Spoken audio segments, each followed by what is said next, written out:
میرا نام زید احمد اتاری ہے۔ میری امیر اہل سنت سے گزارش ہے کہ یہ بتا دیں کہ کیا تہجد کی نماز کے لیے عشاء کے وتر پڑھنا ضروری ہے؟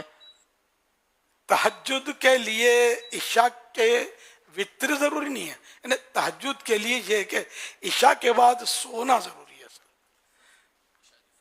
عشاء کے فرضوں کے بعد چاہے 1 منٹ کے لیے بھی اگر سو جاتا ہے، اور سنت میں بلا وجہ تاخیر نہیں کرنی چاہیے، فرض اور سنت کے درمیان بلا وجہ تاخیر نہ کی جائے، سنتیں پڑھ لیں، فرض اور سنتیں جیسے پڑھ لی، اب 1 منٹ کے لیے بھی نیند آ گئی، چاہے بیٹھے بیٹھے آ گئی، آنکھ لگ گئی، آنکھ کھل گئی، بھلے وضو بھی نہیں ٹوٹا ہے، اس حیات میں اس کیفیت میں بیٹھے ہیں کہ وضو نہیں ٹوٹا۔ اب جیسے کہ جس طرح میں بیٹھا ہوں نا، تو اب اگر میری آنکھ لگ جاتی ہے تو وضو نہیں ٹوٹے گا۔ بیٹھنے کی جگہ جو ہے نا وہ جمی ہوئی ہو، اٹھی بھی ہوگی نا، اور نیند آ جائے گی گہری، تو وضو ٹوٹتا ہے۔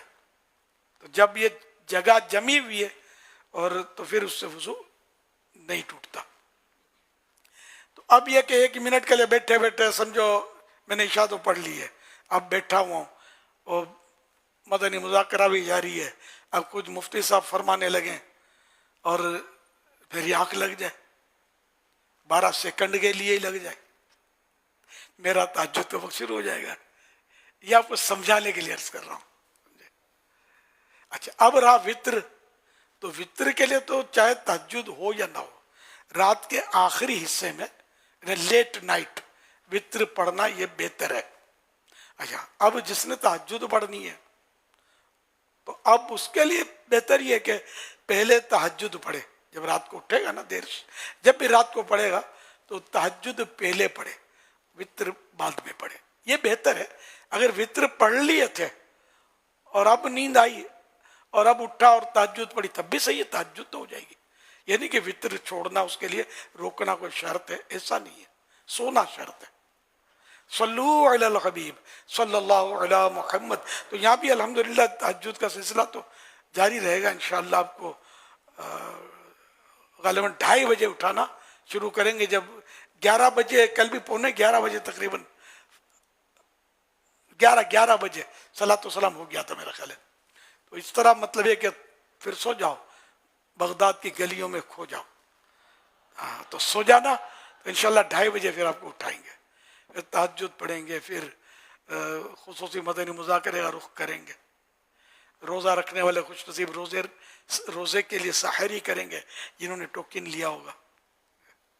انشاءاللہ اس طرح رات مدینہ گزرے گی، بغداد ہو جائے گا، فجر کی اذان تک سلسلہ رہتا ہے الحمدللہ۔ اس کے بعد چھٹی، یہ ماشاءاللہ جو آپ نے ترغیب دلائی تھی نا، تو کل کے مناظر ہیں یہ فیضان مدینہ کے، کیا بات ہے مدینہ کی، اور الحمدللہ بڑی تعداد، سبحان اللہ، ماشاء اللہ۔ ان تہجد گزاروں کے صدقے اللہ پاک میری مغفرت فرمائے بے حساب، ماشاء اللہ، مزہ آ گیا، کیا بات ہے۔ اللہ پاک آپ کو سلامتی دے۔ بہت اچھی ریت پڑی ہے، اور الحمدللہ اسلامی بھائیوں نے بھی بڑا تعاون کیا ہے، الحمدللہ، اور امید ہے کہ یہ اور بڑھیں گے انشاءاللہ۔ انشاءاللہ۔ آج بھی انشاءاللہ الکریم اسی طرح خصوصی مدنی مذاکرے سے پہلے یہ سلسلہ ہوگا، نگران شورا کے بھی مدنی پھول ہوں گے، اور انشاءاللہ فجر کی نماز کے بعد نگران شورا سنت و برا بیان بھی فرمائیں گے۔ کیا بات ہے، سبحان اللہ۔ 5:50 پر انشاءاللہ الکریم فجر کی بعد جماعت نماز ہے یہاں پر، اور تقریباً 6:05 پر یہ بیان شروع ہوگا، اور یہ بیان جو ہے الحمدللہ مدنی چینل پر لائیو بھی ہوگا انشاءاللہ۔